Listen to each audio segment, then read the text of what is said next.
Buonasera a tutti e bentornati a Cambio Gioco, la settimana della prevenzione dal gioco d'azzardo organizzata da ULSS 6 Euganea di Padova in collaborazione con Alterevo Società Benefit e IM Servizi.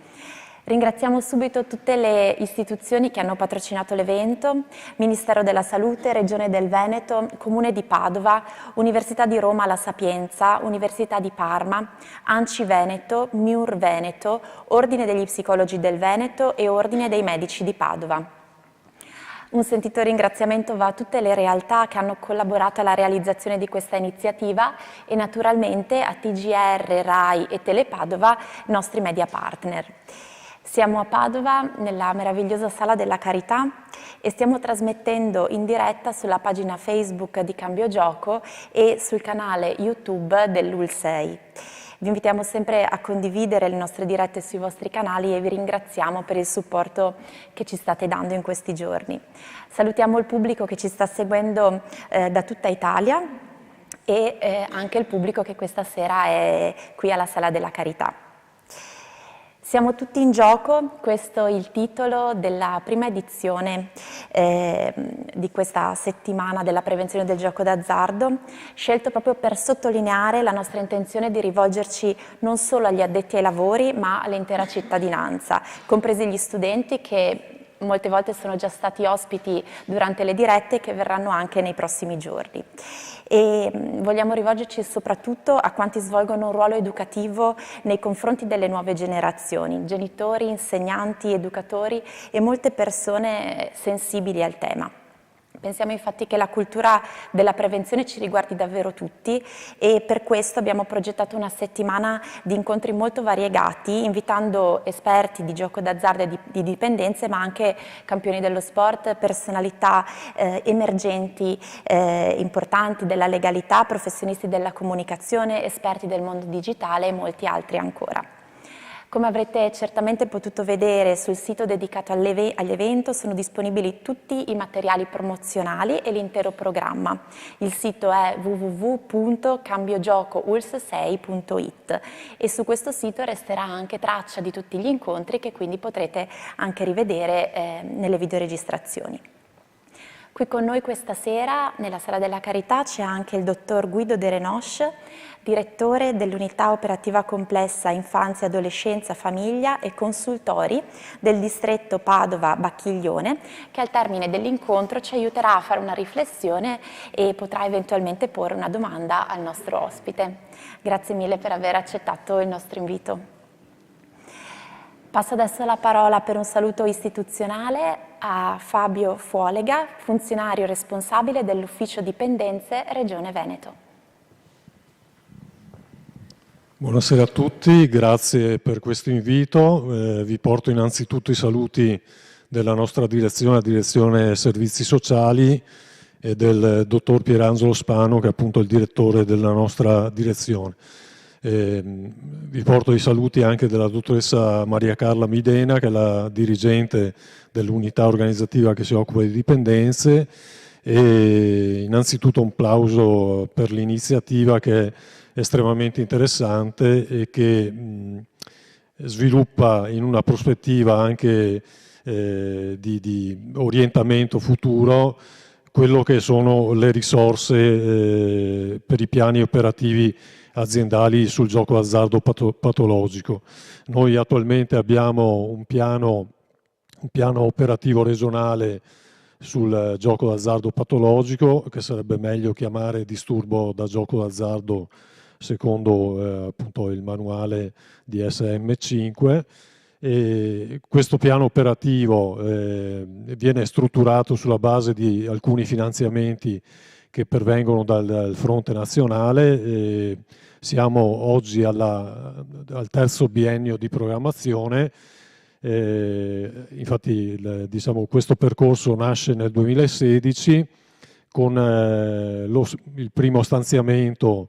di 50 milioni di euro per tutte le regioni, diciamo sulla base di una legge di bilancio del 2015.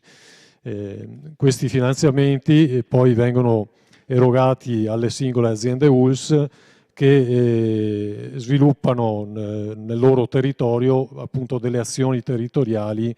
per dare esecuzione al piano operativo regionale sul GAP. Questi piani operativi sono di diversa natura, ma quello che è importante dire è che il Veneto manifesta una estrema ricchezza progettuale. Parliamo di circa 40 progetti nelle 9 ULS esistenti, progetti che riguardano la prevenzione, i percorsi di cura e di riabilitazione, ma anche la ricerca, oppure fronti, diciamo, come possono essere quelli della comunicazione appunto, o fronti, diciamo, che riguardano anche singoli settori della società, per esempio i giovani, i giovanissimi, che come sappiamo recentemente sono piuttosto colpiti dai processi, diciamo, che conducono alla dipendenza. Questa sera avremo il piacere di ascoltare il dottor Pellai, che penso ci parlerà anche di un lato positivo del gioco. Appunto il titolo della sua relazione richiama il piacere di giocare. Rispetto a questo titolo a me piace ricordare il fatto che quando noi diciamo, viviamo nel periodo della nostra infanzia, il gioco è un fattore che favorisce la crescita. Questo fattore che favorisce la crescita, che è quindi un elemento positivo, cambia completamente natura quando diventa appunto gioco d'azzardo. Gioco d'azzardo che contiene alcuni elementi estremamente negativi, che sono appunto il desiderio compulsivo di giocare, e soprattutto diciamo, la componente economica, la componente del denaro, che distrugge, diciamo, questo fattore che può essere anche propulsivo e di crescita, e che non dovremmo dimenticare, diciamo, nella nostra vita. Quindi un percorso, quello regionale e aziendale, nel caso dell'azienda ULS 6, ma di tutte le aziende ULS del Veneto, un percorso che si fonda sulla tutela della salute, che si fonda su principi diciamo, che sono stati espressi più volte dalla Corte Costituzionale e dal Consiglio di Stato, e anche dalla Corte dei Conti più recentemente, che hanno strutturato, diciamo, una nutrita giurisprudenza su questo tema, che appunto fa riferimento alla via prevalente di tutela di tipo sociosanitario dei provvedimenti, ma anche delle norme regionali. Infatti nella Regione del Veneto abbiamo sia una legge regionale che il piano operativo che riguarda il GAP. Quindi un fronte, diciamo, che attiene ai compiti istituzionali, e un'altra dimensione che invece è quella individuale, che appunto viene affrontata ogni giorno dai nostri servizi, e che qui diventa occasione di riflessione questa sera, soprattutto per quello che è, penso, il mondo dell'infanzia e dell'adolescenza. Vi ringrazio ancora per l'invito e grazie per questa iniziativa. Grazie. Grazie mille a Fabio Folega, e passo la parola anche al dottor Marco Bonamici, psicologo presso l'ufficio dipendenze dell'ULS 6, per un altro intervento. Grazie. Buonasera, benvenuti o bentornati. Io vi porto i saluti dell'azienda ULS 6 e del Dipartimento per le Dipendenze della nostra azienda, e in particolare di tutti i colleghi che hanno collaborato e stanno ancora lavorando alla realizzazione di questo ciclo di incontri, ma vi lascio brevemente subito ai relatori. Grazie. Arrivederci. Grazie mille anche per il suo intervento. Veniamo allora all'incontro di questa sera. l'incontro che si intitola Giocare che piacere. Abbiamo con noi il dottor Alberto Pellai, che ringraziamo di cuore per la sua presenza e per la sua disponibilità. Abbiamo già parlato nei giorni scorsi dell'importanza di far giocare i bambini, del gioco come elemento essenziale per la costruzione della loro persona e quindi degli adulti di domani. Questa sera affrontiamo ancora un altro elemento del gioco, che è il piacere, appunto, elemento che può risultare proprio trasformativo anche nella psiche del bambino, proprio perché muove ormoni e neuroni. Lascio subito la parola al nostro relatore, che ricordiamo è medico, psicoterapeuta dell'età evolutiva, dottore di ricerca in sanità pubblica, specialista in igiene e medicina preventiva, ricercatore in educazione alla salute, educazione sanitaria e prevenzione in età evolutiva per l'Università di Milano e medaglia d'argento al merito in sanità pubblica dal Ministero della Salute nel 2004. Molti suoi libri per docenti e genitori, collabora con molte testate nazionali e ha vinto numerosi premi letterari. Prima di passare la parola al dottor Pellai, vi ricordo che potete porre eventuali domande commentando la diretta nei profili social oppure scrivendo un messaggio su WhatsApp al numero che vedete in sovraimpressione. Lascio quindi la parola al dottor Pellai e grazie ancora per essere qui con noi.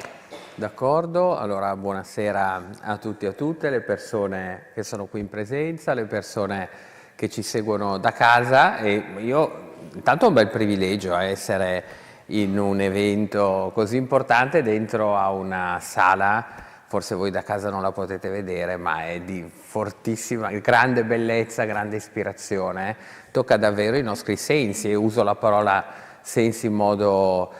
finalizzato, perché se c'è una cosa di cui i bambini hanno bisogno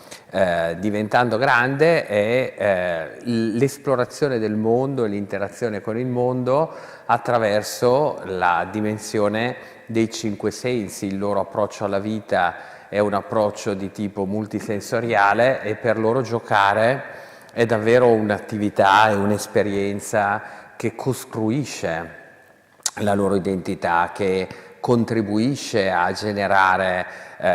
tutto quell'apprendimento in modo assolutamente informale di cui il bambino ha bisogno per poi entrare nelle esperienze di apprendimento più complesse, che sono quelle legate alla scolarizzazione. Maria Montessori ce l'ha proprio detto molto bene: il mestiere di un bambino è giocare, e questo vorrebbe dire che per noi adulti il mandato educativo nel tempo della primissima infanzia, della prima infanzia, e poi chiaramente anche in tutto il percorso di crescita, ma quello che noi chiamiamo il tempo dell'apprendimento, il tempo della prescolare, il momento, la prima infanzia, il momento in cui i bambini ancora non devono entrare poi nell'impegno cognitivo associato all'alfabetizzazione, a tutti gli apprendimenti legati poi alle discipline anche che imparano a scuola. Ecco, che cosa accade in quel momento lì e come dovrebbero funzionare i bambini? I bambini dovrebbero avere degli ambienti di vita che sono stimolanti e all'interno dei quali loro, quasi senza accorgersene, si trovano contornati da una quantità di oggetti, di esperienze possibili, da soli a volte e in relazione anche con gli altri, ed entrano in quella che poi Csikszentmihalyi chiama l'esperienza del flusso, che era un'intuizione che aveva avuto anche Maria Montessori, non chiamandola così, non avendo ancora a disposizione poi tutte le evidenze delle neuroscienze, ma fondamentalmente un bambino che trova un luogo, spazi, stimoli che sono adatti alla sua attività di gioco, ci si immerge lì dentro e comincia a fare cose senza nemmeno ben sapere che cosa sta facendo, ma mentre le sta facendo dentro la sua mente si realizzano un sacco di integrazioni e interazioni tra reti neuronali, si attivano e si accendono moltissimi punti diversi della sua corteccia cerebrale, anche della sua area emotiva all'interno del sistema limbico, e questa multiattivazione di aree differenti del suo funzionamento mentale entrano poi dentro a una struttura per cui il bambino costruisce la mente. Piaget, anche lui non sapendo niente di neuroscienze, ci aveva detto che fondamentalmente il bambino nei primi tempi della sua vita si muove nel mondo che gli mettiamo a disposizione, no? E fa costantemente questo lavoro di accomodamento e di assimilazione di quello che trova intorno a sé, cioè entra dentro a delle esperienze, si muove, impara facendo e poi dopo che si è accomodato lì dentro riesce a riadattare gli schemi di apprendimento che ha sperimentato nel suo ambiente di vita a molte altre diverse situazioni e fondamentalmente dice la sua diventa un'intelligenza sensomotoria perché è proprio andando fuori a toccare il mondo, a interagire col mondo, a mettersi in relazione con quello che c'è fuori di lui, che lui prende quello che c'è fuori di lui e lo mette dentro alla propria mente, e quindi è fondamentale che lui abbia a disposizione, no? La possibilità di muoversi e la possibilità di accendere la dimensione dei suoi sensi. Diciamo queste robe ultra teoriche, no? Che potrebbero sembrare noiosissime, ma che sono importantissime perché oggi l'esperienza del gioco dei bambini in realtà non risponde più a queste caratteristiche, no? Se giocare che è piacere vuol dire mettere il bambino in una condizione di flusso all'interno del quale si accomoda, gli succedono un sacco di cose, si mette a farle e poi assimila e mette dentro di sé un sacco di nuove esperienze, di nuovi apprendimenti, ecco la domanda prima che ci dovremmo fare è: ma quanto sviluppata è la dimensione sensomotoria del bambino all'interno della sua quotidianità? Quanto il suo ambiente di vita in cui si muove è un ambiente nutriente che gli fornisce quegli stimoli che sono oggettivamente adeguati a permettere poi che il bambino sperimenti nel suo mestiere di giocare il piacere della bellezza del mondo in cui si trova e anche il piacere di fare scoperte. Montessori sempre diceva che dentro ogni bambino c'è una sorta di scienziato naturale, quindi quello che noi dobbiamo attivare tantissimo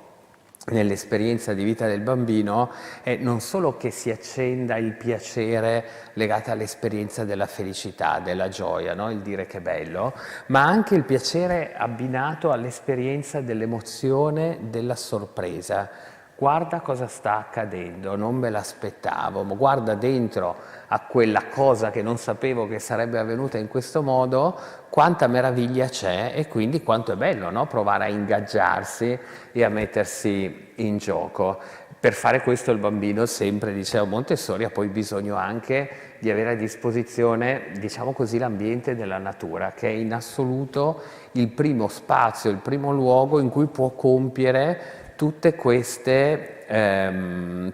attività, tutte queste funzioni e che rappresenta in assoluto lo stimolo, diciamo, di nutrimento più importante per la vita del bambino. Ora, guardiamo in concreto che cosa è successo ai nostri figli e figlie. Parlo proprio anche da papà, non ho più bambini piccoli, ma io ho 4 figli di età attuale tra i 14 e i 22 anni. Ecco, nel tempo del Covid una delle cose che è accaduta è che chiuderli dentro a uno spazio ristrettissimo, quindi non rendere accessibile la scoperta del mondo fuori, non rendere accessibile, tra l'altro loro erano in preadolescenza e adolescenza, la relazionalità con i compagni, e dirgli devi trovare un modo di ingaggiarti, di intrattenerti e di divertirti in un tempo in cui però non puoi andare da nessuna parte, non puoi fare niente con nessuno, è costato carissimo ai nostri figli e figlie. Se noi in questo momento parliamo di una seria preoccupazione in termini di salute mentale, di benessere psicoemotivo in età evolutiva, e sappiamo che questa è una dimensione che è risultata fortemente impattata in senso negativo da tutta la reclusione, la compressione che è stata vissuta nel tempo del Covid, improvvisamente cominciamo a dire che molto probabilmente quello che c'è nell'esperienza del giocare, dell'esplorare il mondo, dello stare con gli altri, del muoversi in modo attivo nell'esperienza del gioco con il proprio corpo, in realtà ha una funzione protettiva per la salute e il benessere di bambini e bambine, di ragazzi e ragazze, quindi non metterglielo a disposizione ha poi un costo grave in termini di impatto che ha sul profilo di salute della comunità. Ce ne siamo resi conto che togliere, no, tutti questi ingredienti al loro percorso di vita e al loro percorso di crescita ha rotto quell'equilibrio tra corpo, mente e relazioni che è il prerequisito per la nostra salute e il nostro benessere. Osservando alcune cose che ci dicono le ricerche in questo momento, noi scopriamo che aver depotenziato l'esperienza del gioco attivo e della vita reale, dell'esplorazione del mondo in presenza, ha da una parte impattato le abilità cognitive, le abilità fasi specifiche correlate allo sviluppo. Abbiamo bambini tra i 3 e i 6 anni che in questi anni manifestano un ritardo rispetto al linguaggio e alle competenze di comprensione e di linguaggio, hanno un ritardo rispetto al loro sviluppo psicomotorio, ma noi abbiamo anche una sofferenza forte sul piano emotivo che ci fanno vedere i preadolescenti e gli adolescenti. La sindrome da ritiro sociale ci fa riflettere sul fatto che se io, che mentre sto crescendo non mi alleno alla vita facendo tutte quelle operazioni che sono di importanza fondamentale per acquisire le abilità che poi mi fanno sentire adeguato, idoneo ad affrontare le sfide della vita che la vita mi propone, io mi metterò in una zona di ritiro, mi genererò una sorta di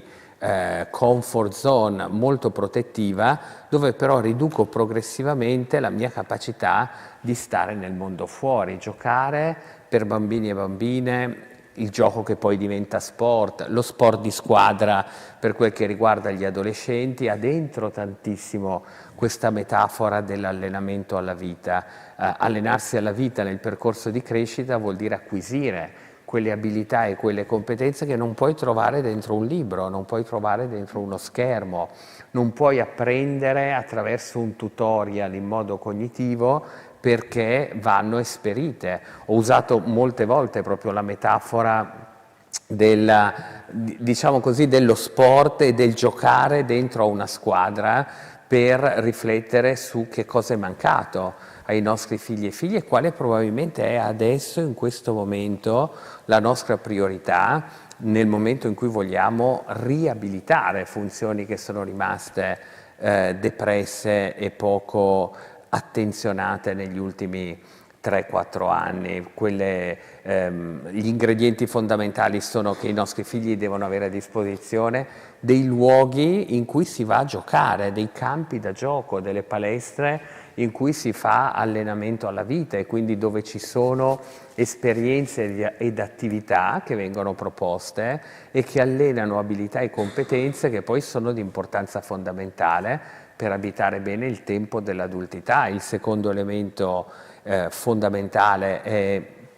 che ci vogliono compagni di squadra e quindi non si può, per così dire, giocare sempre da soli. La dimensione dell'isolamento, della solitudine, che può favorire l'esperienza di flusso per un certo tempo, deve poi diventare una dimensione invece che è fortemente interpersonale, dove io attraverso il gioco acquisisco anche tutte quelle competenze che mi rendono abile a convivere con gli altri, che permettono alla mia mente, che ha una struttura fortemente relazionale e interpersonale, di acquisire quelle competenze che sono l'empatia, che sono la prosocialità, che sono la cooperazione, che chiaramente non posso imparare da solo. Il terzo ingrediente, no, oltre al campo da gioco e alla squadra, è chiaramente quella dell'allenatore. Chi siamo noi adulti dentro al percorso di crescita dei nostri bambini e bambine, ragazzi e ragazze? Qual è il genere di allenamento che abbiamo nella nostra mente che mettiamo a loro disposizione. Qua dobbiamo davvero un po' farci delle osservazioni anche in relazione all'esperienza del gioco. Provo a farvi questa simulazione che ha molto a che fare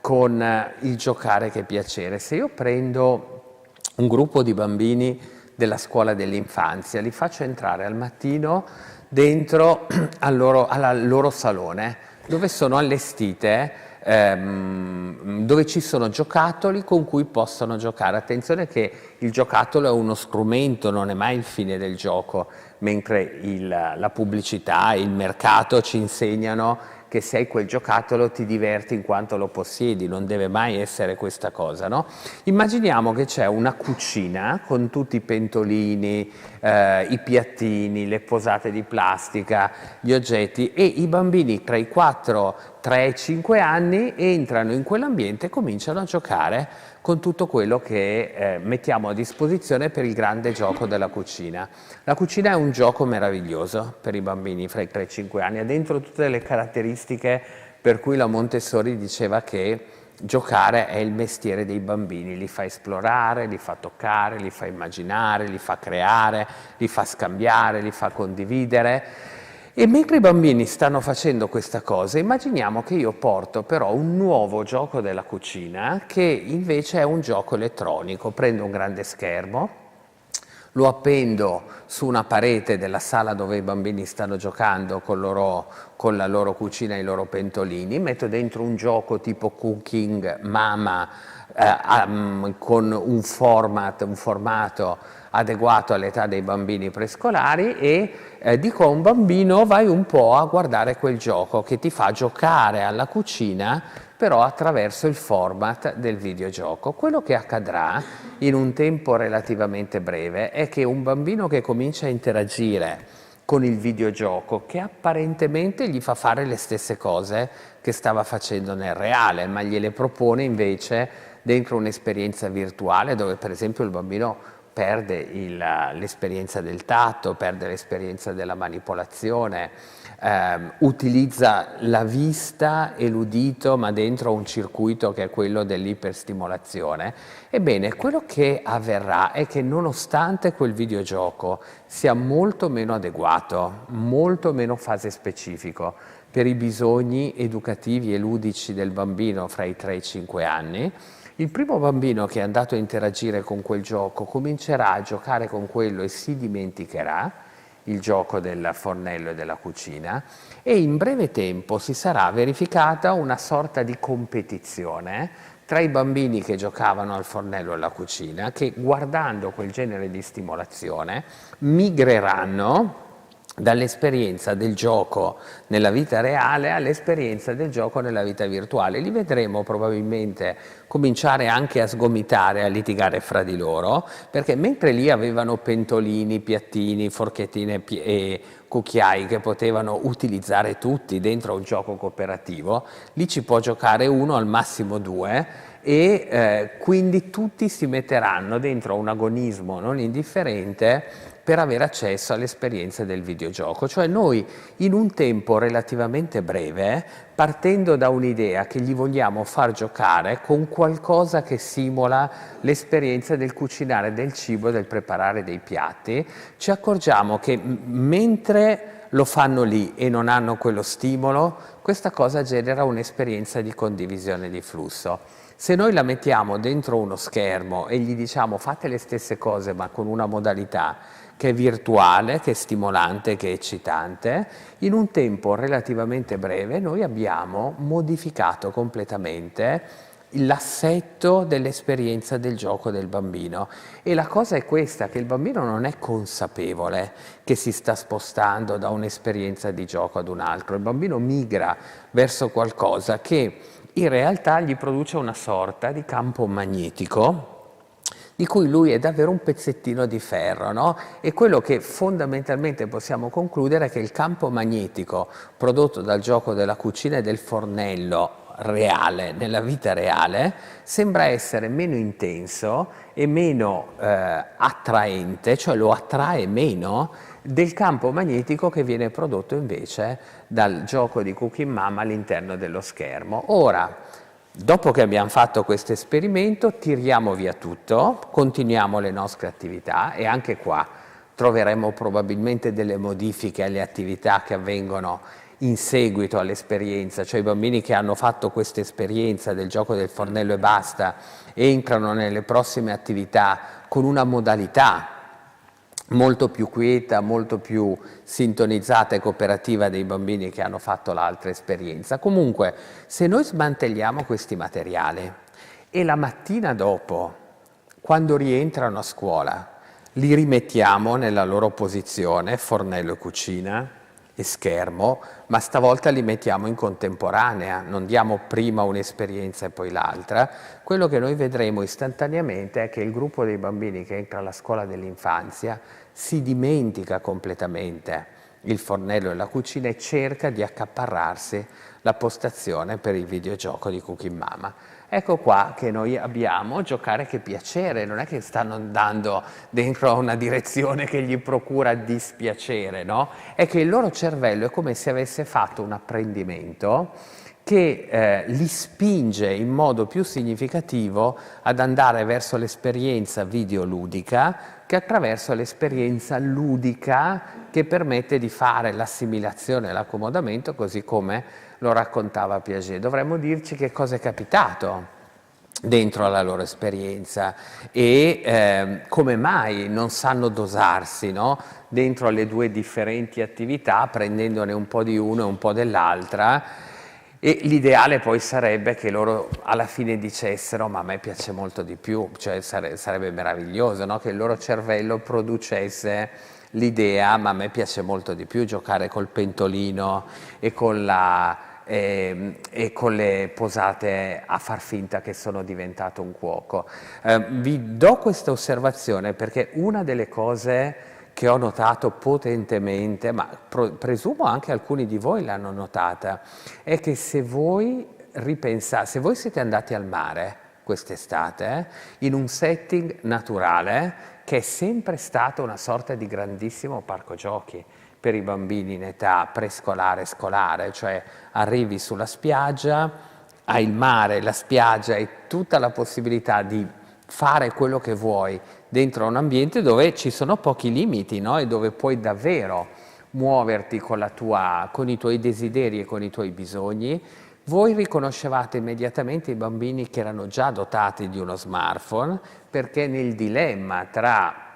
mi godo il mare o mi godo l'esperienza dello smartphone, molti di loro stavano seduti sulla sdraio e si godevano l'esperienza dello smartphone nonostante fossero dentro a un paradiso naturale. Per me nel mio lavoro di terapeuta questo mi richiama un colloquio che ho avuto con un papà che era disorientatissimo perché dopo il primo lungo lockdown, credo che noi Lombardia, vengo dalla Lombardia e Veneto abbiamo avuto quasi più o meno gli stessi tempi, comunque per noi erano stati 100 giorni consecutivi dove non si poteva mettere il naso fuori del mondo e quando è terminato il primo lockdown questo papà dice eravamo rimasti prigionieri e reclusi, no? Una sofferenza incredibile. Lui è padre di 2 figli e dice ho deciso che facevo una sorpresa, ho organizzato un gran fine settimana, siamo partiti, siamo andati, li ho portati in un posto naturale bellissimo, era proprio prendiamo aria nuova, no? Intanto ci guardiamo la bellezza del mondo che ci è stata così preclusa per tutto quel tempo. Dice che questa era la sua fantasia, ma carica sull'automobile i 2 figli e uno un 12enne, preadolescente, tsunamico, malmostoso, che non è che è molto felice, no, di fare questa roba. Quindi si muovono per fare questo viaggio, il papà dà un po' il programma di viaggio, il figlio continua preoccupato a dire ma noi stiamo via 2 giorni, ma noi non torniamo stasera, ma noi quando è... Il padre dice a un certo punto, io dico ma tornare perché tornare? E lui risponde perché io oggi non ho ancora giocato a Fortnite. Lì il padre dice di essere stato preso da una parte da una furia terribile che però ha contenuto perché ha detto ci devo pensare su, no? È inutile che io mi metto, non ha senso sgridarlo perché nel momento in cui mi dice sta cosa mi sta raccontando un bisogno, quindi poi ne abbiamo dialogato insieme e per lui era impensabile che il cervello di suo figlio, potendo sperimentare dopo 100 giorni, lui diceva ma è rimasto chiuso 100 giorni in casa, per 3 giorni possiamo fare una roba meravigliosa, com'è possibile che il suo cervello non riesca a sentire il piacere del nuovo che gli rimetto a disposizione? Allora qua la parola piacere che noi abbiamo dentro alla nostra, al titolo della nostra conversazione di questa sera diventa una parola che ci illumina tantissimo, perché noi possiamo sperimentare tante differenti tipologie di piacere dentro il nostro cervello. Noi possiamo avere l'esperienza, il piacere della relazione, no? La bellezza di vedere un amico e di stare con quell'amico per più tempo, e questo molto probabilmente richiama un piacere che il nostro cervello produce attraverso un neuromediatore che è probabilmente vicino all'ossitocina. Poi noi possiamo avere un piacere che deriva dal sentirci davvero tranquilli, in pace, in sintonia con la natura, quando facciamo una lunga camminata nel bosco, oppure quando arriviamo, no, in un paesaggio marino e ci facciamo un po' travolgere, e questo molto probabilmente il nostro cervello lo chiama il piacere correlato alla serotonina, serotoninergico, ma il nostro cervello è capace di produrre un altro tipo di piacere che è molto più esplosivo, molto più dirompente, che è il piacere della dopamina. Il piacere dopaminergico è un piacere che è fortemente correlato a tutte quelle esperienze in cui noi ci immergiamo in situazioni, stimoli, cose che ci forniscono la gratificazione istantanea, che ci danno proprio la bomba, no? L'esplosione del fortissimo sentire, e dentro a quel fortissimo sentire il nostro cervello inondato da dopamina ci fissa dentro a quell'esperienza dicendoci cercala il più possibile, prova a rimetterti in gioco in quell'esperienza il più possibile. A questo punto noi abbiamo qualcosa che nell'attività di gioco comincia a fare cose che sono completamente differenti dal senso del giocare che ci aveva proposto la Montessori. Mentre la Montessori ci parla di un gioco che è dentro un'esperienza di flusso e di scoperta, dove quello che accade al bambino non è mai l'esplosione eccitatoria dentro al gioco, no? Ma è tutta una modalità di sintonizzarsi tra il suo mondo interno e il suo mondo esterno, e attraverso i sensi e la manipolazione costruirsi un'idea interna del mondo proprio perché prova a giocarla nel fuori, un mettersi in gioco con gli altri bambini, imparare a fare squadra attraverso l'esperienza della cooperazione. Ecco che la dimensione invece del gioco elettronico e dell'esperienza molto stimolante, ipereccitante che viene proposta dagli schermi cambia completamente la propensione all'attività ludica nel bambino e gli fa sentire una fame incredibile di sentire tanto, cioè il gioco deve diventare un'esperienza di grandissima eccitazione, di sentire forte e di grandissima stimolazione. Quindi in qualche modo qua dentro c'è anche spiegato il meccanismo a campo magnetico, no? Per cui tu, potendo scegliere qual è l'esperienza con cui ti intrattieni nel tuo tempo libero, con cui cerchi di provare piacere nel tuo tempo libero, vai sempre nella direzione che ti dà lo stimolo più intenso, l'eccitazione più intensa, e progressivamente in realtà quello che ti accade è che perdi la libertà di scegliere il modo in cui tu trascorri il tuo tempo libero, il modo in cui tu riempi la tua giornata. Paradossalmente quello che capitava a quel papà è che, fornendo una scelta completamente nuova al proprio figlio, no? Entriamo nella natura, sperimentiamola, interagiamo, sentiamola con tutti i nostri sensi,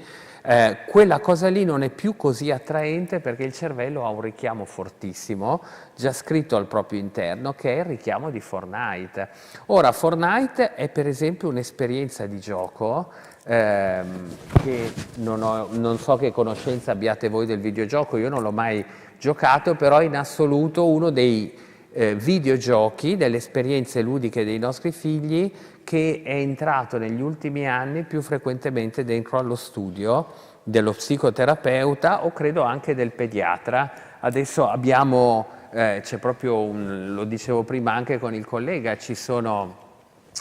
alcune sperimentazioni in Italia dove è stato chiesto ai pediatri di coinvolgersi attivamente in un lavoro di educazione di comunità, proprio di taglio preventivo, per sensibilizzare e formare la famiglia dal primo momento in cui nasce un bambino, proprio da quando è neonato, a tenere accese e attive tutte quelle funzioni e tutte quelle stimolazioni che il bambino può ricevere dentro alla relazione con l'adulto, dentro al suo ambiente di vita, e che gli permettono di fare un lavoro sulla costruzione del proprio cervello che è funzionale ai suoi bisogni di crescita. Allora, quello che viene proposto dai pediatri, quello che ci dicono i genitori, a noi terapeuti, a noi pediatri, spesso ci portano i figli e ci dicono, beh, lo riaggiusti lei, dottore, in che senso? Dov'è che si è rotto? E ti dicono, tutto il pomeriggio l'unica cosa che vuole veramente fare tanto è giocare. Beh, ottimo, no? Già sta giocando, ottimo, no, dottore, ma gioca solo a quel gioco lì, oppure a 2 o 3 altri giochi. E sono tutti giochi che hanno questo aggancio, no? Dopaminergico fortissimo, per cui il ragazzo neanche si accorge che sta giocando 2 ore, 3 ore, 4 ore. Quando un genitore prova a dare una regola temporale al tempo di videogioco del figlio e gli dice è finita l'ora, la risposta più frequente del figlio è non è vero, ho appena cominciato. Rifletto anche sul fatto che gli adulti non hanno mai avuto bisogno di limitare l'esperienza del gioco del bambino in quanto rischiosa. Nessuno dei vostri genitori vi ha mai detto scendi a giocare a nascondino ma non più di 1 ora perché poi ti fa male. Nessuno dei nostri genitori ci ha detto non giocare a bandiera o a calcio più di 40 minuti perché poi diventa pericoloso, mentre tutti noi siamo dentro a un contesto di vita dove viene costantemente proposta ai nostri figli un'esperienza di gioco di cui noi adulti non capiamo molto, no? Perché mettere insieme la neurobiochimica, la psicologia dell'età evolutiva non è così facile, no? Maneggiare tutte le dimensioni, ma ogni adulto si accorge che dentro a quel gioco il proprio figlio non sta facendo le cose che si facevano giocando a nascondino, oppure giocando a calcio, oppure giocando a bandiera. Sta accadendo qualcosa nell'esperienza del gioco che invece che sostenere il bisogno di crescita di quel figlio. È chiaro che non generalizziamo adesso, perché poi quando scrivo queste cose magari sulla pagina Facebook arrivano i creatori di videogiochi che mi dicono ci sono dei videogiochi che fanno imparare il cinese, il russo. Ok, ma se io metto un videogioco che fa imparare il cinese, Fortnite, di fronte a un 12enne qualsiasi e gli dico scegli tu, è molto probabile che sceglierà il gioco B invece che il gioco A. Poi è chiaro che ci sono un sacco di cose meravigliose che possiamo far avvenire dentro alla vita anche attraverso i videogiochi, ma ci vuole una mente adulta che fa da regista un po' e da direttore d'orchestra. Credo che una delle cose di cui siamo consapevoli è che ciò che chiamiamo gioco e ciò che i nostri figli chiamano gioco in questo momento in realtà è tutto tranne che gioco, ed è in realtà anche qualcosa che progressivamente prepara davvero la mente dei nostri bambini e bambine, ragazzi e ragazze, ad entrare poi in un territorio che più facilmente predispone a tutta una serie di rischi che sono poi quelli che mettete all'attenzione di questa settimana di prevenzione. Io rimango molto colpito, per esempio, nel sentire che un bambino che entra nell'esperienza di un videogioco in realtà il gioco lo scarica gratuitamente, però più entra dentro alla community di quel videogioco e più si sente fare proposte ed esperienze di potenziamento, per esempio, delle proprie caratteristiche di gioco, acquistando e pagando per muovere il suo personaggio dentro al videogioco rendendolo sempre più competente. E tra l'altro quello che spiegavano anche alcuni programmatori di videogiochi è che utilizzano un po' l'inesperienza o l'ingenuità del bambino con lo stesso criterio con cui chi ti allena a diventare giocatore d'azzardo, ti obbliga poi a investire un sacco di soldi, perché quello che accade a un bambino che entra dentro a un videogioco e fa le prime esperienze in quella community è che all'inizio vince tanto, poi prosegue nell'attività del suo videogioco e diventa invece una mezza calzetta, è circondato da persone che sono molto più brave di lui e quindi si sente molto frustrato in quell'esperienza di perdita progressiva e quindi improvvisamente, dopo che è stato nella frustrazione di perdere posizioni e status dentro all'esperienza del videogioco, ecco che il videogioco comincia a proporgli l'acquisto di cose che si può mettere addosso nella sua esperienza di videogioco, tutto virtuale, tutto fake, ma se tu paghi tu ricevi qualcosa che ti rende più potente e improvvisamente ricominci a vincere. Capite che il gioco è davvero parecchio maldestro, no? È come se ci dicessero vai giù a giocare a nascondino, ma se compri 5 gettoni a €1 l'uno hai più probabilità che non ti becchino e che quindi tu diventi il campione di nascondino. Che senso ha tutta sta roba dentro alla vita di soggetti in età evolutiva dove l'esperienza del gioco dovrebbe essere qualcosa che l'adulto facilita il più possibile nella vita di chi sta crescendo, perché quel soggetto che sta crescendo ne ha bisogno per diventare grande, cioè il ruolo di me adulto dentro a questa offerta che faccio al bambino o alla bambina è un ruolo dove io ho una forte attenzione ai tuoi bisogni di crescita, non una forte attenzione ai miei bisogni di guadagno. E direi che qua dentro un po' noi ci ritroviamo a gestire, no, la complessità di crescere dei figli in un terzo millennio in cui un tema grande è davvero chi è il mondo adulto, cosa sta facendo il mondo adulto, come il mondo adulto pensa alla crescita e a chi sta crescendo, perché il mondo adulto dovrebbe avere questa alleanza fortissima e usare le proprie competenze adulte proteggendo e sostenendo la crescita di chi non ha quella capacità autoprotettiva proprio perché è piccolo e di chi ancora non sa sostenersi bene nella sua crescita perché non è capace, non ha le competenze di selezionare bene gli elementi che fanno bene alla sua crescita, no? Se noi dicessimo a un bambino cosa vuoi mangiare oggi tesoro, ci darebbe delle risposte che sono di nutrimento del sistema dopaminergico, non ci dirà mai carote e zucchine e ci dirà sempre cotolette, patatine, pizza o pasta asciutta, perché guarda caso questi sono quegli alimenti che il sistema dopaminergico riconosce come più vantaggiosi per i propri scopi dentro un gioco che l'evoluzione ha costruito nel nostro sistema nervoso centrale, per cui, come cita bene anche Anne Lemke nel libro L'era della dopamina, il nostro cervello è un cactus abituato al deserto che è stato trapiantato in una foresta pluviale, quindi questa sovrabbondanza di stimoli a un cactus che ne ha sempre avuti pochi, davvero lo confondono e non lo fanno trovare immediatamente capace di entrare nelle funzioni autoregolative. Collodi ci diceva che cioè gli adulti che hanno davvero fatto male a Pinocchio poi funzionavano come il gatto e la volpe e funzionavano come Lucignolo, che è quel modo di dire ai bambini ti faccio giocare io, ti porto nel mio paese dei balocchi, questo è quello che ha fatto Lucignolo, e Lucignolo porta Pinocchio nel paese dei balocchi sottraendolo all'esperienza della scuola, perché quando incontra Pinocchio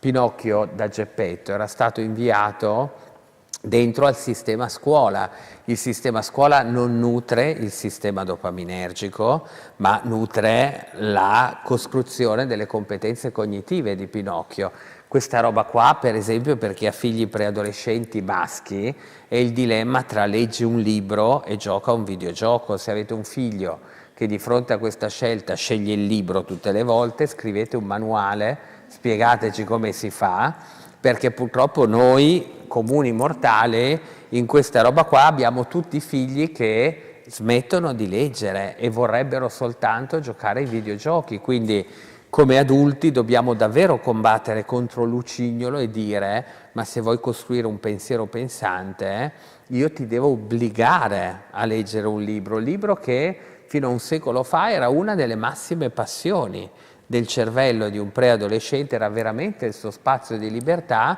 ma perché quel cervello era un cactus dentro al deserto, che non era stato trapiantato in una foresta fluviale che offriva qualsiasi tipologia di stimolo e di nutrimento al tuo bisogno di divertimento. Tra il videogioco e la pornografia, Zimbardo ha scritto un libro molto molto bello sulla crescita al maschile e dice: mamma mia, no? Questi cervelli dei maschi adolescenti in questa foresta pluviale che gli offre tutta la dopamina che vanno cercando attraverso pornografia e videogiochi, davvero ridurrà tanto. Lui dice: è un'emergenza la crescita al maschile, perché il rischio è davvero di depotenziare la costruzione del pensiero pensante nel mondo maschile, a furia di dargli queste continue bombe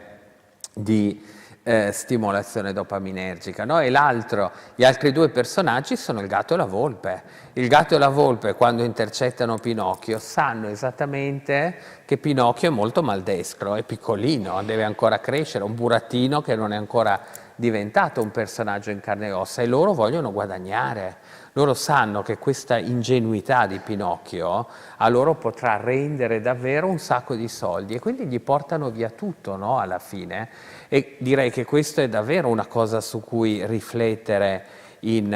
come adulti, perché non si può fare mercato sull'età evolutiva, dovrebbe davvero essere un territorio in cui si ha questo sacro rispetto dei bisogni di crescita. Ora, dentro a questa visione molto faticosa, credo che a noi adulti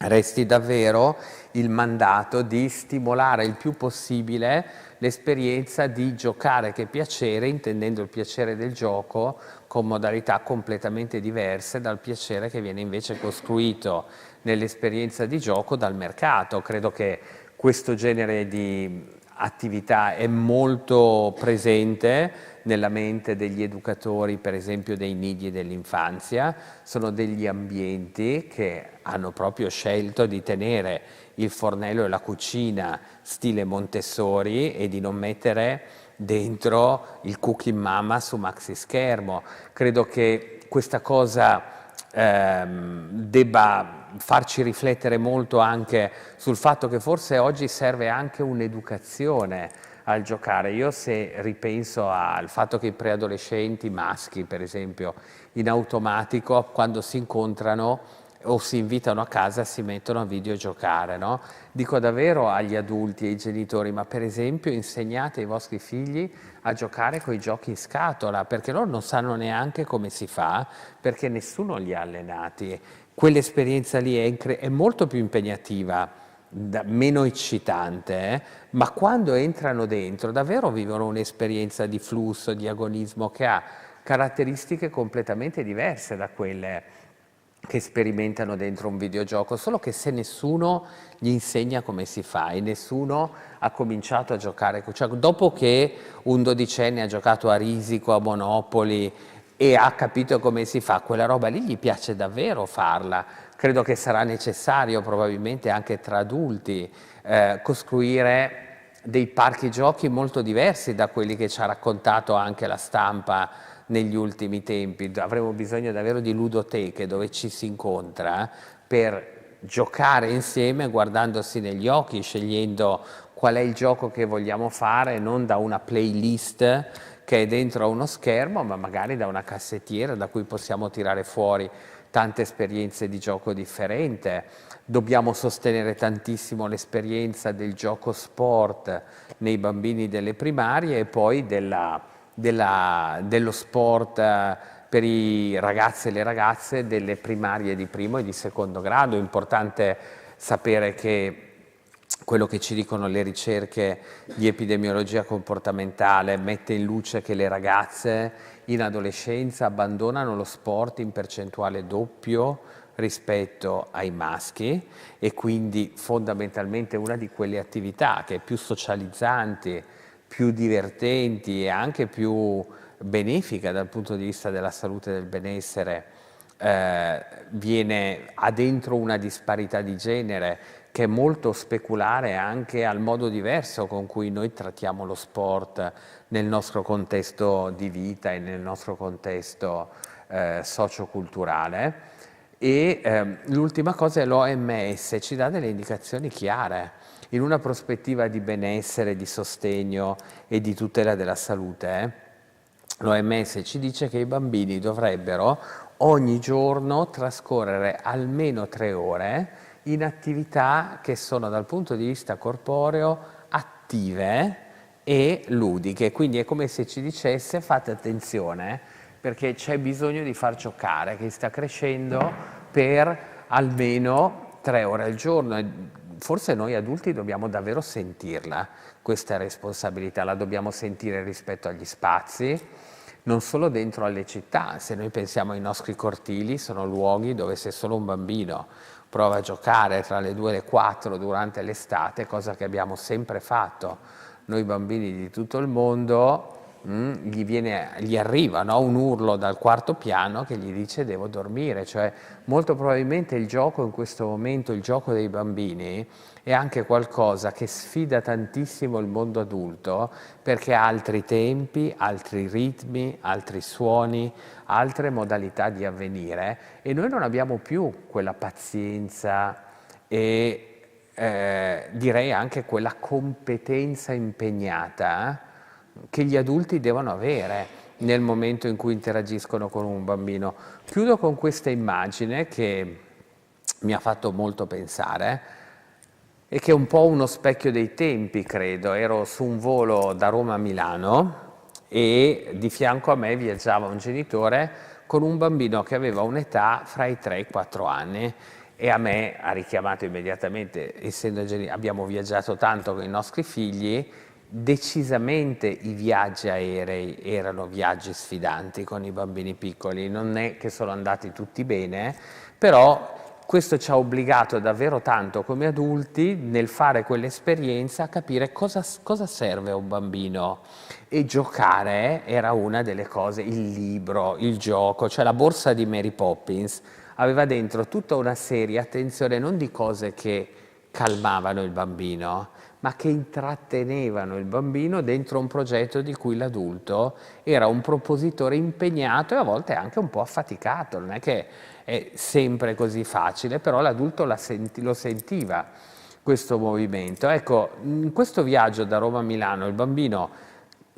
prima cosa che fa, dice: io vado vicino al finestrino, e fa la cosa giusta, no? Si regala il primo pezzo di mondo da guardare quando lui è seduto durante il volo, ma nel tempo di 30 secondi c'è una borsa di Mary Poppins lì, lui fa segno e fa così, no? Questo era il segno che diceva il tablet. Quindi esce dalla borsa il tablet, il bambino lo accende e comincia a guardare. Dopo qualche minuto il bambino ridà un segnale e fa segno così, quindi esce proprio senza parlarsi. E l'adulto è quello che mette dentro la mano nella borsa e tira fuori di volta in volta e esce un ciuccio. E questa cosa mi colpisce perché dico, tra i 3 e i 4 anni potremmo già farne a meno, però dopo un po' c'è un nuovo sgomitamento, un nuovo dito, e di nuovo c'è un segno di un ciuccio. Io dico, ma ce l'ha già? E invece esce il ciuccio numero 2. Quindi a quel punto noi abbiamo il bambino, il tablet, e un ciuccio che entra e un ciuccio che esce. Dopo un po', sgomitamento, esce il ciuccio numero 3. Quindi abbiamo 3 ciucci, un tablet, e dopo un po' c'è di nuovo uno sgomitamento, dico sarà mica il ciuccio. Lui fa un segno così che è diverso rispetto a quello del ciuccio, e qua esce dalla borsa un sacchetto di ciupa ciupa, e quindi abbiamo 3 ciucci, un tablet e un ciupa ciupa. Poi passerà il carrello delle vivande e il bambino chiede la Coca-Cola, cosa vuoi bere? La Coca-Cola. E io a quel punto, in questi 45 minuti, faccio un po' il neuroscienziato, dico ma se io ho il mio neuroimaging che entra lì dentro, vedo questo allagamento, no, di dopamina e mi dico sarà difficile rimettere questo cervello poi in una situazione di lentezza e di apprendimento che sa godersi per esempio il gioco del pentolino e della cucina, perché ce la siamo già giocata, quel livello lì, quello stadio lì è già perso da mo'. E dentro di me dicevo, ecco, credo che questo è proprio un po' l'esempio di giocare che piacere. Qual è il piacere che il bambino va cercando? In quell'esperienza lì probabilmente è il piacere istantaneo che blocca qualsiasi percezione di disagio. Ma l'adulto può essere un propositore di un piacere molto più complesso che non è finalizzato a bloccare il disagio del bambino, bensì è finalizzato a nutrire i bisogni esplorativi, i bisogni di apprendimento, i bisogni di divertimento del bambino, avendo ben altri strumenti e altre modalità. È chiaro che quel piacere lì è un piacere molto procurabile sul mercato, molto acquistabile e pochissimo impegnativo da ogni parte. È anche chiaro però che se noi entriamo dentro il cervello del bambino ci accorgiamo che quello è un piacere che deprime tantissimo poi la complessità e la funzionalità integrativa delle nostre reti neuronali, per cui partendo ecco, da una cosa semplicissima che accompagna l'esperienza degli esseri umani dalla notte dei tempi, trovo che forse ha davvero senso, no? Riflettere questa sera in un contesto come quello della vostra settimana sull'importanza di tenere un pensiero alto sull'attività di gioco dei bambini, perché io negli ultimi anni sono rimasto molto colpito nel sentire narrative intorno al videogioco del genere che chi parla come me stasera fondamentalmente è un dinosauro che viene dal Paleolitico, che non ha saputo aggiornarsi e non ha capito che un tempo c'erano i cortili e oggi ci sono le community, che un tempo giocavamo a nascondino e oggi si gioca a Fortnite e che le funzioni che venivano assolte dal cortile e da nascondino sono esattamente identiche alle funzioni che vengono assolte da Fortnite e dalla community che gioca lì dentro e che per i nostri figli è veramente la stessa cosa, ma siamo noi che non riusciamo a capire che è la stessa cosa perché usiamo i nostri codici antichissimi, vetusti e molto vintage e quindi fondamentalmente siamo persone che stanno impedendo l'avanzata del nuovo. Proprio oggi riportavo sui social una ricerca che ha fatto la Twenge e che ha ricommentato proprio in Italia Marco Gui su login del Corriere della Sera, che dice che se fino a 2 anni fa eravamo molto cauti a usare il nesso causa-effetto tra vite online dei nostri figli e sofferenza emotiva e disagio emotivo che da essa potrebbe derivarne, ecco la loro ultima ricerca, che è una ricerca che tiene insieme tutti i dati ad oggi pubblicati su questo fenomeno, conclude che questa cosa adesso non può più non essere detta, cioè loro sono arrivati un po' ad allertarci che proprio come prima degli anni '80 stavano cercando di non farci credere che il tabacco fosse un problema conclamato, un fattore di rischio conclamato per la salute, poi si sono dovuti arrendere a metà '80. Ecco lo studio della Twenge che ha commentato Gui sul Corriere l'altro giorno e che oggi ho riportato perché secondo me dobbiamo imparare a dircele queste cose. È molto chiaro nel dire, genitori, adulti, noi non possiamo più fare finta che queste cose non stanno accadendo, che i nostri figli non sono in sofferenza perché quello è un fattore di rischio. E Gui dice nel suo articolo che il comunicare queste cose poi molte volte viene tacciato di siete diffusori di panico morale, cioè volete impanicare le persone perché non vi prendete la responsabilità di diventare buoni educatori di questi che sono strumenti e come tali vanno trattati. Ecco, io concluderei dicendo che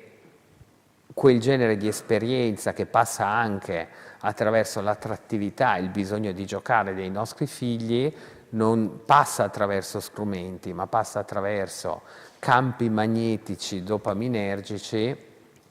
che non sono strumenti ma sono ambienti e modellano la mente, spesso non nella direzione che dovrebbe verificarsi in età evolutiva.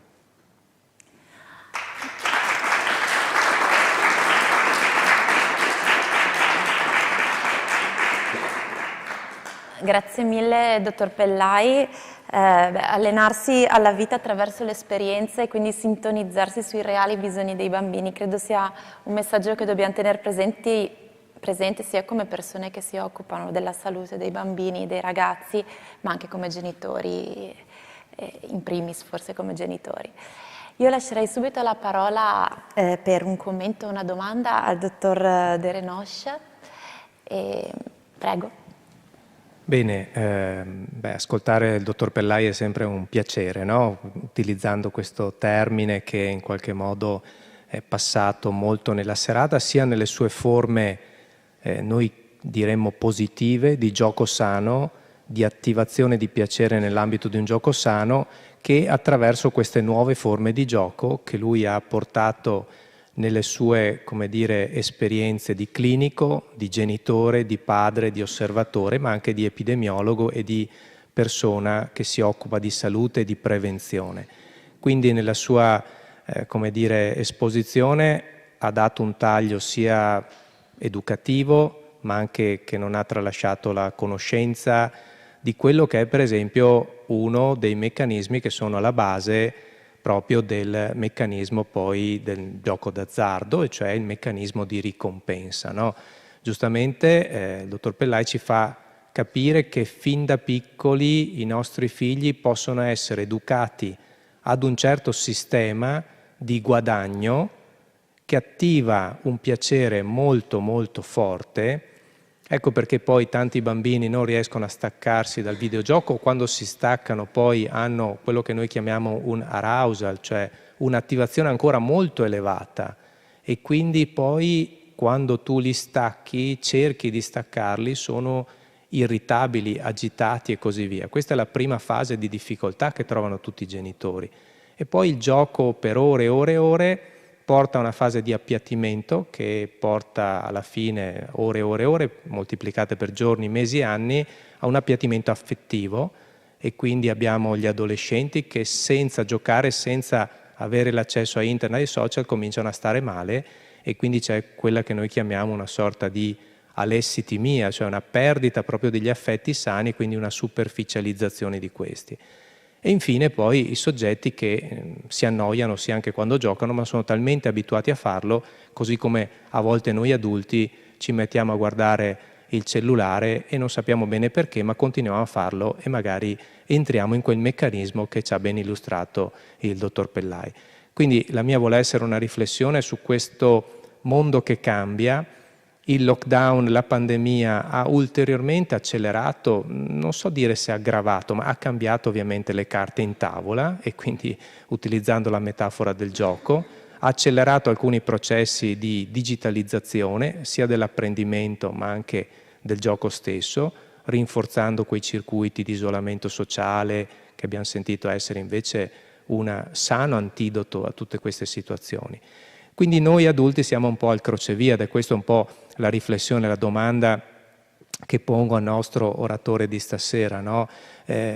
Dietro tutto quello che ci ha detto, che noi possiamo condividere, abbiamo bisogno però di scendere in campo come adulti, ma anche come conoscitori di queste nuove tecnologie, di queste nuove sfide, altrimenti restiamo indietro, restiamo dei dinosauri, no? E questa è una sfida per noi adulti, perché in qualche modo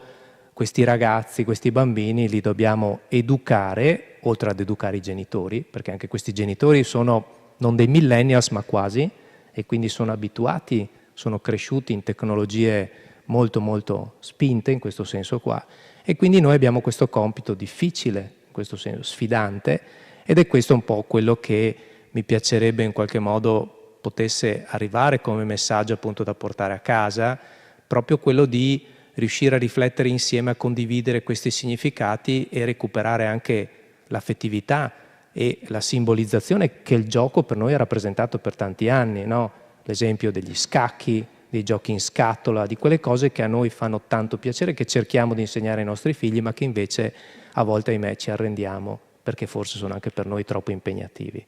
Ecco, quindi vorrei avere un commento del dottor Pellai su questa nuova sfida che ci attende, perché forse dare degli input strategici con i pediatri così forse non è sufficiente per la famiglia comune, no? Per noi esperti del settore che lavoriamo sulla dopamina, su questi meccanismi, sappiamo un po' come fare, ma poi la famiglia comune viene ad essere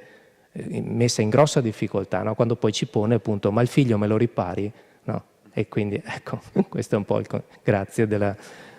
Prego. Ok, ma direi che intanto già arrivare un po' a fare queste riflessioni e ad acquisire una consapevolezza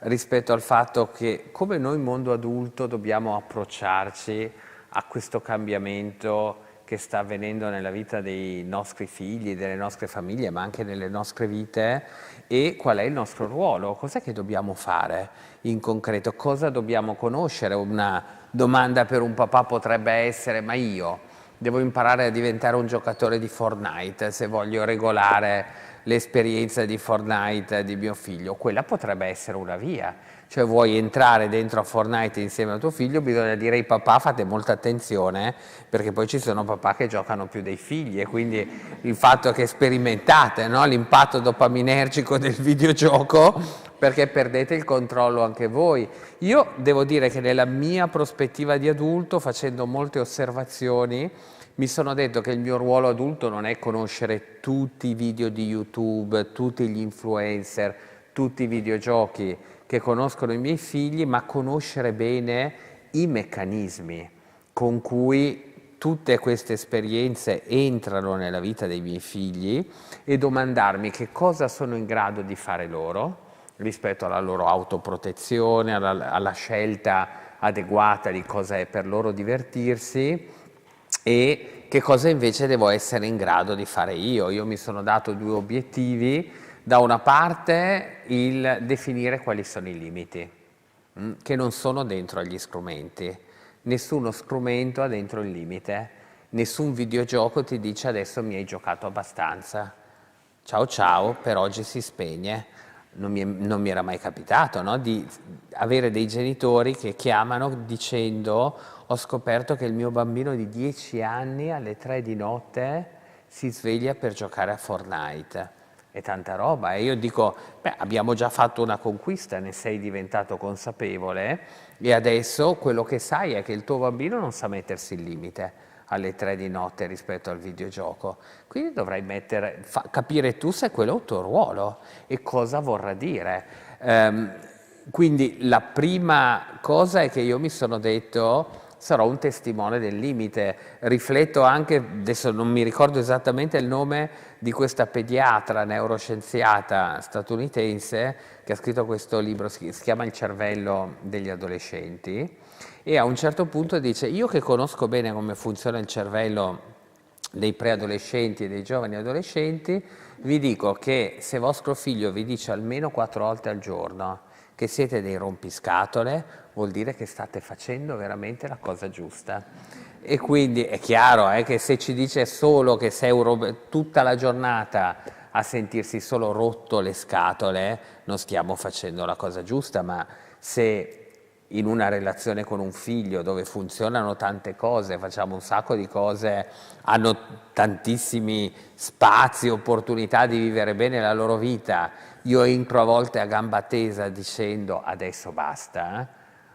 qua c'è un limite, e lui mi risponde: quanto rompi le scatole, papà? È chiaro che sto facendo la cosa giusta e che lui non può farmi l'applauso dicendo: sei un papà meraviglioso perché mi dici i no che aiutano a crescere, no? Cioè, se io gli sto dicendo un no che aiuta a crescere, lui probabilmente mi dirà: ma proprio te dovevo avere come papà, era meglio averne uno che non me li metteva quei no lì. Però credo, ecco, che questo sia il primo aspetto. Il secondo elemento, oltre al limite, è che c'è tutto uno stile di famiglia digitale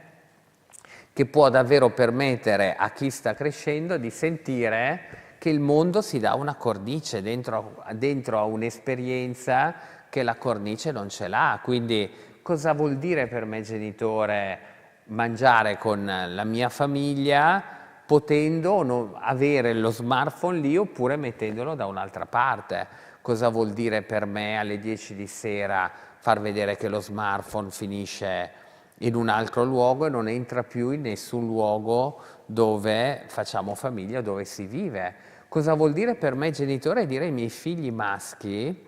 che loro potranno entrare dentro alla mia vita online e scopriranno che non c'è pornografia, non perché io sono stato baciato dallo Spirito Santo, ma perché ogni mattina, potendoci andare dentro, scelgo di non andarci. E questa scelta per me corrisponde a un scegliere che cosa è la sessualità per la mia vita di uomo, di padre, di maschio. Credo che questi siano i passaggi, no? Questo me l'ha insegnato in realtà un ragazzo in studio, parlavamo di pornografia, a un certo punto mi ferma e mi dice: dottore, ma lei dice queste cose a me, ma lei lo sa quanta ce n'è nello smartphone di mio papà? E credo che mi abbia dato un insegnamento grande, perché fondamentalmente ci sta dicendo: ma voi grandi avete, cioè, ste robe le dite a noi e poi le fate in un modo diverso, oppure dobbiamo tutti avere una buona cornice? Ecco, credo che quando noi ci occupiamo di parlare di molti di questi temi nella relazione con i nostri figli, implicitamente dobbiamo avere la stessa preoccupazione anche per come stiamo gestendo tutto questo dentro le nostre vite di adulti. Il liceo Malpighi di Bologna, secondo me, quest'anno ha provocato tantissimo, no, l'opinione pubblica. Ufficialmente era il liceo a smartphone spenti nella scuola superiore per gli studenti, che è una roba che stanno facendo tante scuole, ma lì dentro in realtà il pezzetto in più era che tutti gli adulti anche al mattino spegnevano tutto e quindi avevano raggiunto questa idea condivisa di convivere nelle 5 ore della mattina scolastica adulti e ragazzi stando senza lo smartphone acceso, né i grandi, né gli adulti, né gli adolescenti. Ecco, probabilmente è questo, no? Il genere di esperienze che ci serve. Un'ultima cosa che stanno facendo molte comunità si chiamano patti digitali,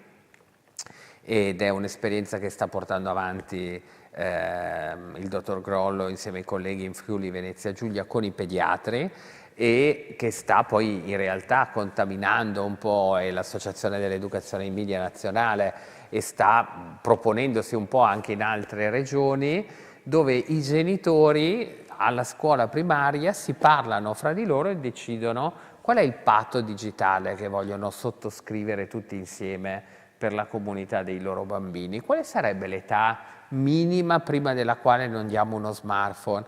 ai nostri figli?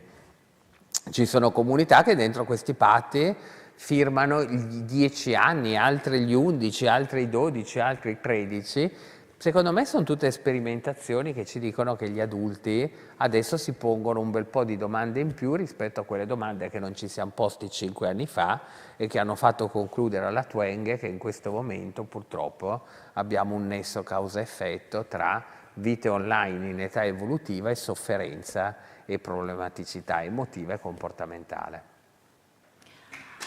Grazie.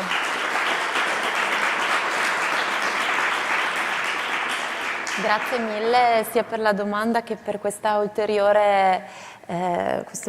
intervento e approfondimento di quanto detto. Un po' su questa scia sono arrivate anche delle domande da casa, perché per esempio una mamma dice: lei ha dichiarato niente smartphone prima dei 14 anni, ma come privarlo quando un'intera comunità non condivide questa visione? Molti ragazzi si sentono un po' esclusi e spesso sbeffeggiati dai compagni che possiedono invece questi strumenti.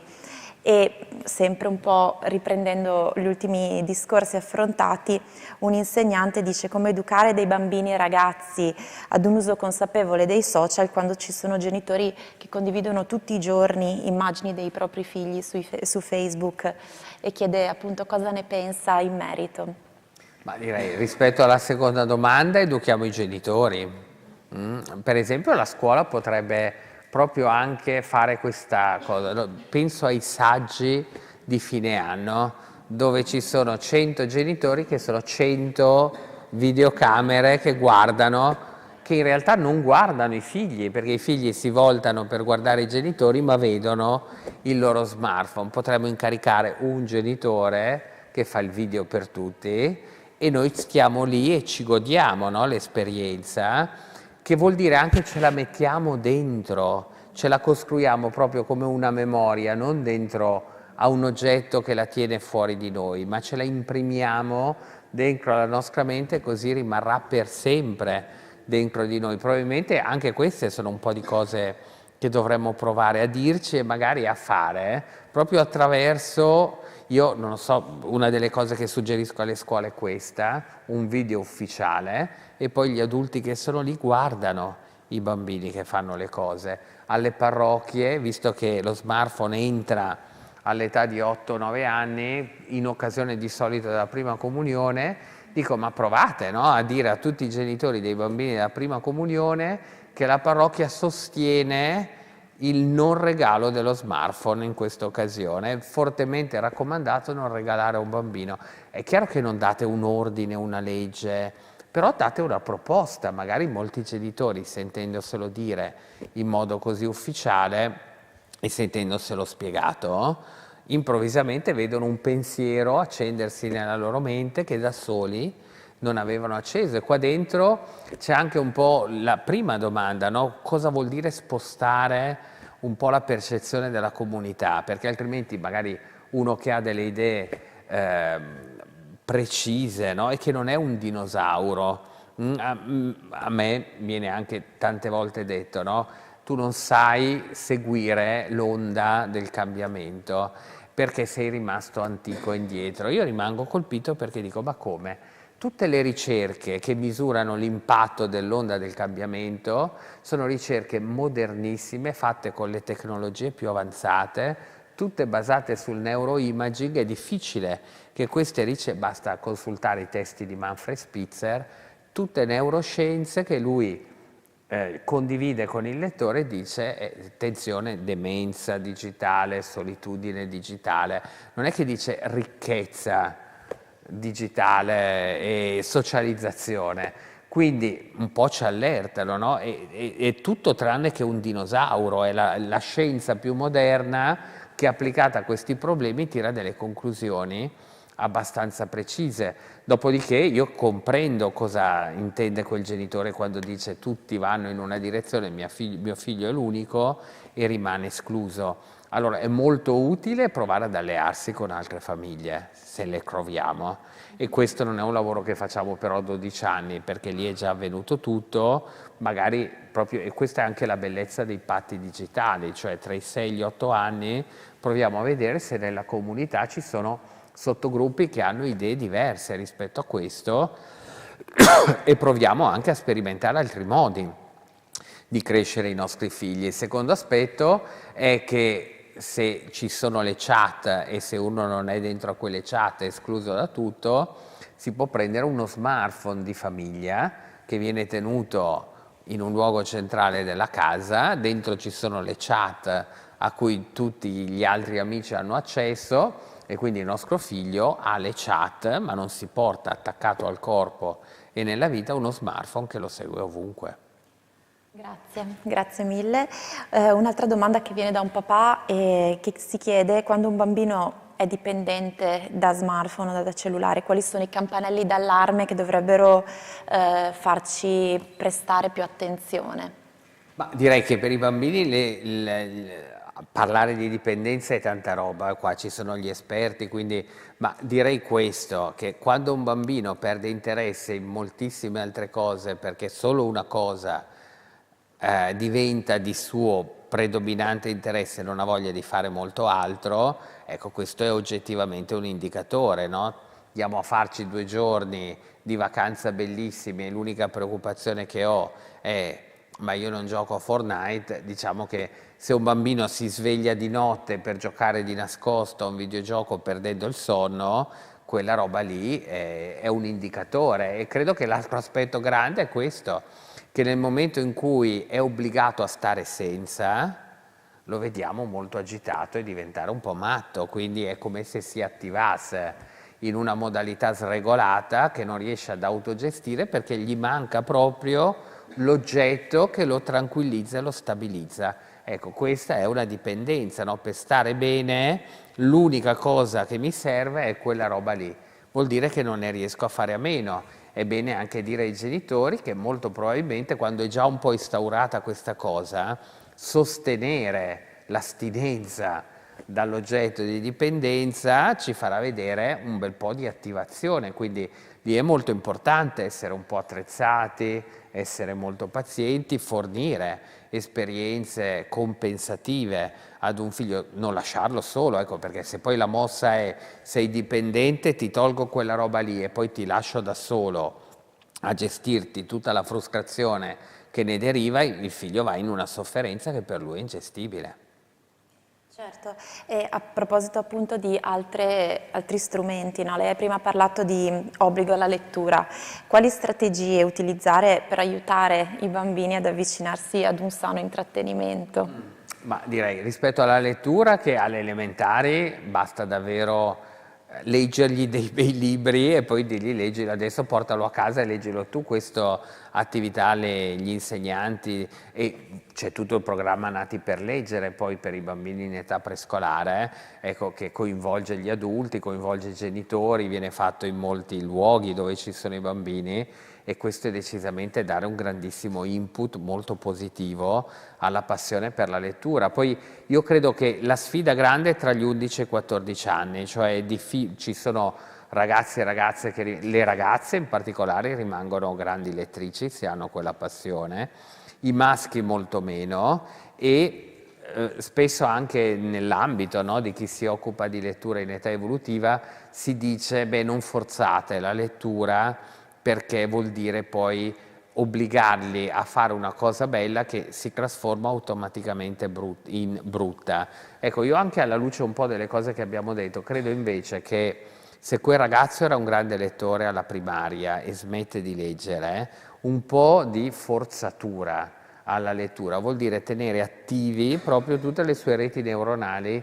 che sono necessarie per sostenere. Io con i miei figli, per esempio, ho detto un libro ogni 2 mesi, te lo scegli tu, non deve essere chiaramente un libro di Peppa Pig, no? Ma devi scegliere un libro e quindi quello che hanno fatto loro è stato andare in biblioteca e si sono presi tutte le biografie dei calciatori di tutto il mondo, no? Quindi non leggevano i classici della letteratura, però intanto continuavano a leggere. Un giorno a 15 anni Jacopo si prende Open, il libro di Agassi, è un libro di 450 pagine, scritto per Agassi da un Nobel, un libro bellissimo, uno dei libri più venduti al mondo e più letti al mondo, che ha un alto valore letterario, era una sfida non indifferente. Aver tenuto quell'allenamento alla lettura gli ha permesso di entrare dentro un libro che non aveva la facilità della biografia di un calciatore, godere di quella complessità e riconoscere che era decisamente un gran bel libro. Quindi direi che poi l'altro lavoro lo fa tanto la scuola, no? La scuola può imporre un libro facendolo diventare un peso enorme o può proporre la lettura di un libro facendolo diventare il punto di partenza di una serie di cose che poi ai ragazzi piacciono molto. Stamattina facevo un incontro, si chiama Incontro con l'autore, in una scuola media, c'erano 90 ragazzi di seconda media che si erano confrontati con un mio libro ed era per loro molto eccitante, molto interessante confrontarsi con l'autore del libro che avevano letto. Grazie ancora dottor Pellai, le leggo un po' di commenti che sono arrivati appunto per ringraziarla. Roberta da Padova scrive: vi ringrazio per la bellissima opportunità di seguire i meravigliosi professori. Dalia da Turate Como, grazie per questa opportunità formativa. Francesca da Bergamo, grazie di cuore agli organizzatori che hanno pensato di rendere tutti questi appuntamenti gratuiti e accessibili online. Cristina da Bra Cuneo, buonasera, grata per questa possibilità possibilità di ascolto del dottor Pellai, che seguo con grande stima, davvero un'offerta fino ad ora di cultura ed esperienze di alto livello. E Regina da Facebook, intervento imperdibile, grazie infinite per le sue parole dottor Pellai, purtroppo anche la scuola sta perdendo di vista i bisogni dei bambini per abbracciare la modernità di metodologie tecnologiche. Quindi con questi commenti, questi ringraziamenti andiamo in chiusura di questa bellissima serata. La ringraziamo ancora moltissimo per il suo intervento e per la disponibilità. Grazie anche al nostro ospite di questa sera. E ancora una volta ULSS 6 Euganea di Padova vi ringrazia di cuore per aver partecipato. Vi invitiamo ai prossimi appuntamenti, sempre gratuiti, che trovate sul sito www.cambiogiocoulss6.it. Domani mattina il prossimo appuntamento è alle ore 10 e il titolo è L'unione fa la forza, lo sport e il senso di gruppo per vivere bene, con Carlo Sabatini, Marco Bortolami e il presidente dell'Ordine degli Psicologi del Veneto, il dottor Luca Pezzullo. Grazie ancora a tutti per aver partecipato e buona prosecuzione di serata.